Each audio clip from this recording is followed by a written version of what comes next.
Mr. Kuldip Nayar, why did the BJP-led government not declassify this report when they had an opportunity, sir? I don't know, this must be their policy, but what I want to say, Sir, is that we did learn a lesson from 1962, because 1965 war we would not have won if we hadn't learnt any lesson. So we learnt the lesson. What I would like my co-panelists to do is to appeal to the High Court that the matter pending before them should be disposed of quickly, because it has been pending there for 10 years and they haven't listened to it. So if this giant appeal could be made. But one other thing which I want to say, Neville I knew very well because he was an active journalist when I was also working in the field. Neville was very anti-India and pro-China. And when he has released this report, I think he has some political motive. After all, why on the eve of the election? He wants to politicize it, and I think Neville, if I know him well, he has done it deliberately.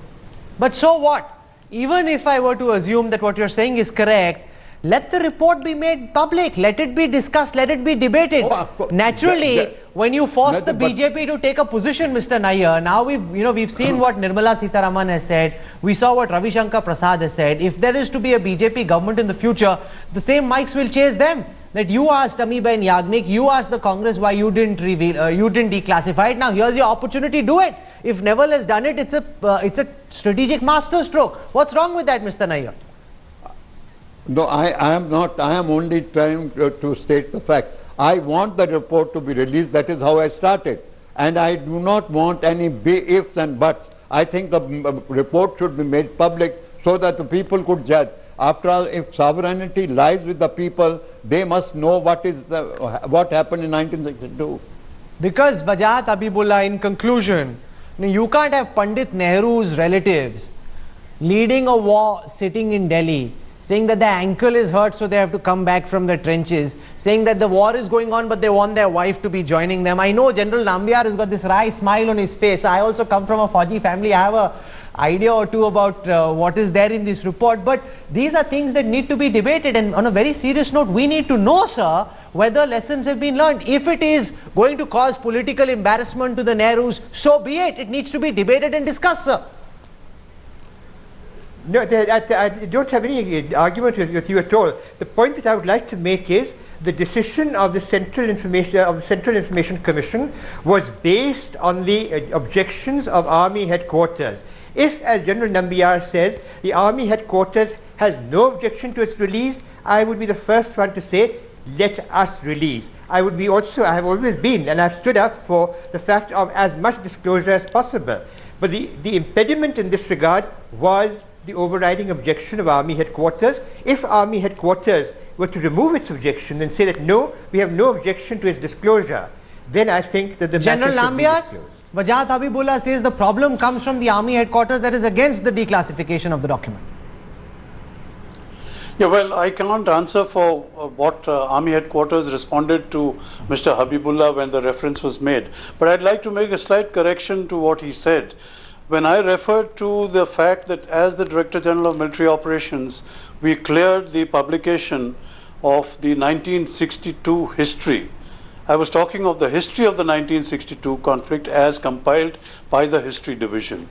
And it is not a case of the Hederson Brooks report which never came up.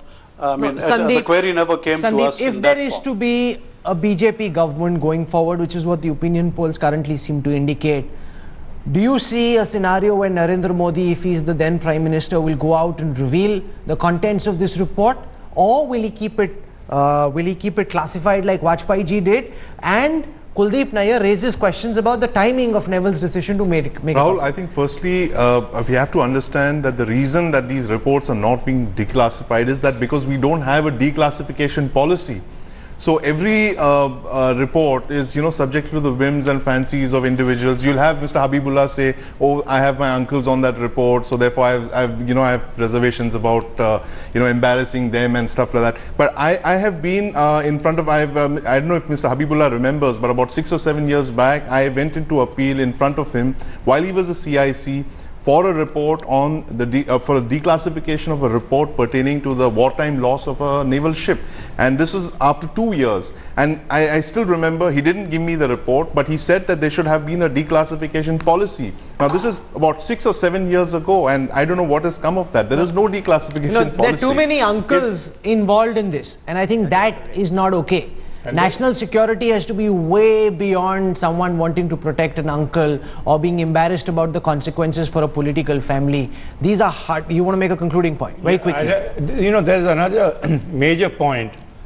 This report, and because we are drifting into the same positions today in civil-military relations and things like that, the point is that Antony, the defense minister, said that because of operational reasons it cannot be, and this was a statement given in the parliament.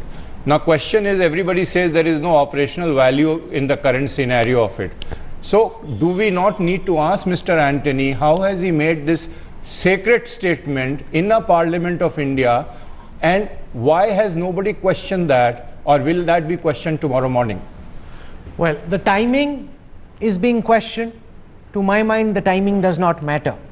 And I have a formulation which, should be really considered, that even if there are passages which are sensitive from the perspective of boundary negotiations with China, maybe those passages can be deleted and the rest of the report needs to be declassified. Right. There is absolutely no reason why the entire Hederson Brooks report must remain either with the Defense Secretary or in the DGMO's office, which is where General Nambiar served. And then the onus is on the next government, whether or not it is a BJP government, to take forward. Now, it's very easy for the BJP to ask these questions, but when they're in power, then to do what they want the others to do. And if there are political consequences, and if people are embarrassed, and if uncles and aunts are being questioned, and there's problem over a cup of wine, so be it. Most of those dramatis persona are no longer here.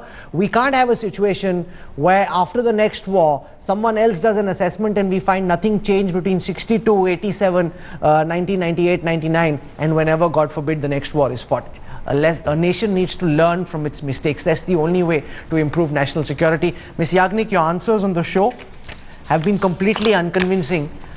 We know what the consequences of such of such behavior is. We've seen it in the past. Let's just hope that better sense prevails and the report is put out in the public domain. To all our guests for joining us on Center Stage tonight, thank you very much.